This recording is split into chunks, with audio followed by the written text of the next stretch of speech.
In the 1.5 livestream, Zhongli's voice actor, Keith Silverstein, mentioned that there may be a story hidden in the Eulogy of the Endbow and the upcoming Song of Broken Pine's broadsword.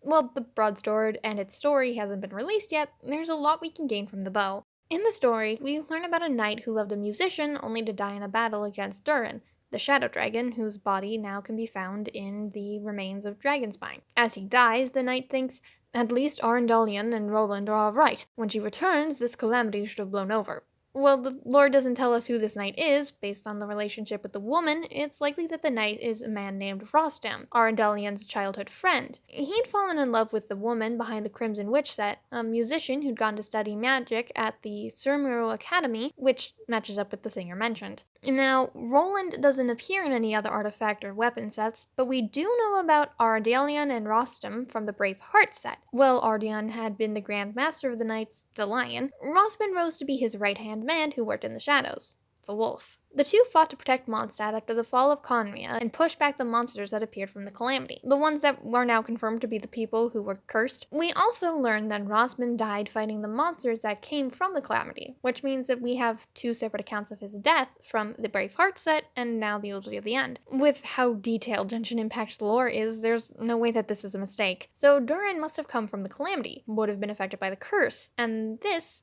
has huge implications.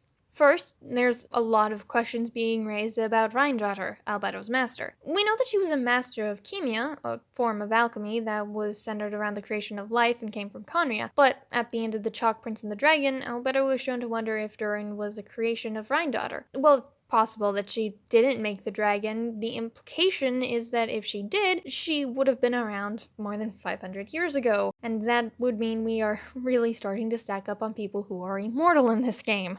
But most importantly is the second thing we can draw from this. See, Dvalin got corrupted by Durin's blood, and Durin got corrupted by the curse on Khaenri'ah. And remember that little bit of Dvalin's blood that we still have in our inventory?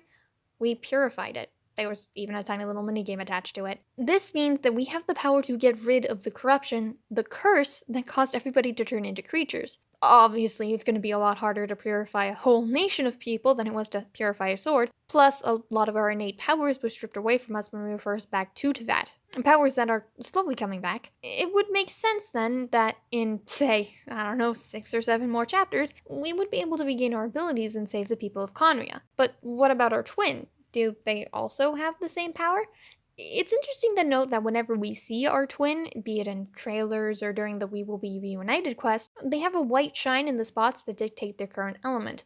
A white shine that is the same one we see during the opening cutscenes when the twins have their full power, compared to the start of the game when we ourselves are running around before we reach the first Statue of Seven and gain Anemo. At that point, the areas that indicate the traveler's elements are just completely grayed out. This means that our sibling does have an element, their original power. Since we know so little about our twins' journey, we can't even be sure that they lost their power in the first place like we did, or if they can even absorb elements like we can. If they do have the same power, though, they should be able to manage the corruption on their own, but they don't. Instead, they just help create plans for the Abyss Order. Why is that?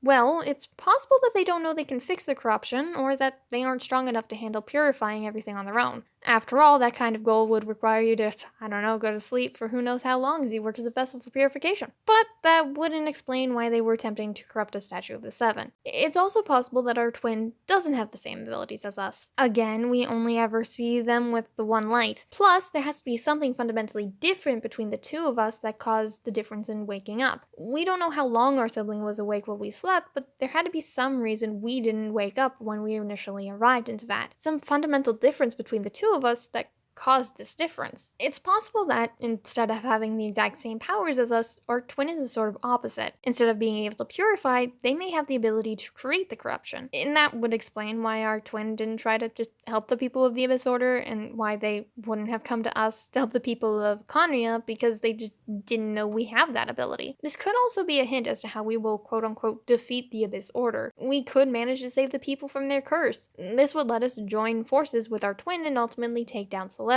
It would also give us access to a whole new set of characters, ones who have the same powers that Dane does, and that would be really cool. In the end, I might be overthinking all of this. I probably am overthinking all of this. It was an idea that just popped into my head at like 11:30 at night when I was trying to sleep and couldn't. So it's not as crystal clear or as well thought out as some of the other things I've sprouted about on this, but it was a fun idea and I thought I'd share. So I hope you enjoyed listening to me ramble about it. Have a good day. Bye.